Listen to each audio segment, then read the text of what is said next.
ওটা উহুড় দিয়া ঠেলে ধাক্কা দিয়ে বের করতে বলে পুরুষের তত ভাঙবেন না, ভাঙলে ভাই সাহেব খেলা হতো না। একজন মাইজি অস্কটের সামনে ভাঙে আলাইছে, আমি বসি নিচে সাপ দিবেন, উপরে ধাক্কা দিয়ে বের করবেন। তো উনি উপরে ধাক্কা না দিয়ে নিচে এমন করে 2 হাত দিয়ে ভাই সাপ দিছে, দিয়ে এটা ভাঙে আলাইছে, ভাঙ্গা বের করছে তো পুরুষের। তো আমরা ভাঙবেন না, ভাঙ্গা পুরুষের আবার চাইেন না, কথা বলছেন নি, আমি কিন্তু ভাঙবো না।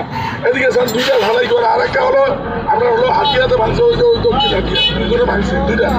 তো আমরা এবার ধাক্কা দিয়ে এবার করতে পারলে পুরস্কার, তাও না আবার করতে পারলে ঘুরে দিয়ে হাতে ধরবেন, এবার লাড়ে টাইম দিয়ে সব দিয়ে আবার করতে হলো পুরস্কার।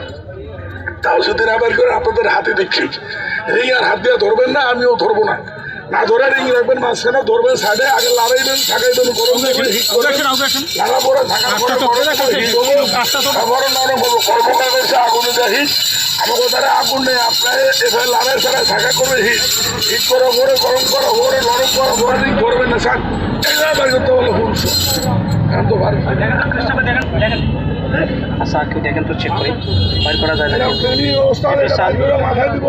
চান না বাইরে নাকি, দেখেন দেখেন চেষ্টা করেন, পারবেন না একটু ধারে আসেন প্লিজ কারো ভাই। আচ্ছা দাদা খেলাটা আমি দেখাই দিই, রিংটা একটু চোখের বলকে, দেখেন চোখের বলকে কীভাবে যাচ্ছে, কীভাবে বাইরে ফলো করেন।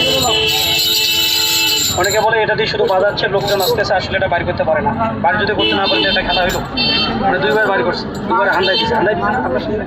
আমার রিংটা কীভাবে বাইরে আপনি এটা ফলো করেন। তবে দাদা চোখের বলকে বাইরে হবে, ইশারায় আশ্চর্য হয়ে যাবেন। তবে জাদু নাই, মন্ত্র নেই, আছে জাদু এখানে, এটা টেকনিক, এটা কৌশল। এটা দেখার উদ্দেশ্য কি, আমরা 10টা লোক একাত্রিত করে একটু আনন্দ দিই ভাই।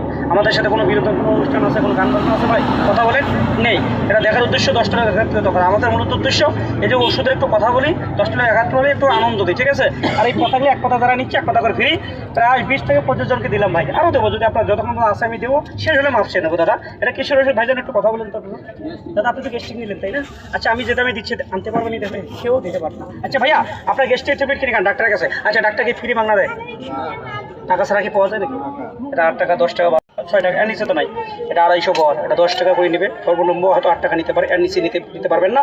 কেন 250 বল গ্যাস সব প্রাজল, এবং এখানে আলসারের কথা উল্লেখ করা আছে। এক কথা যারা নেবেন এক কথা ফ্রি, যদি না দিই জিপ কেটে ফেলবেন। জবান এক কথা, জনগণের সাথে সরকারও পারে না, কি বলেন দাদা, আমি জবান দিলাম।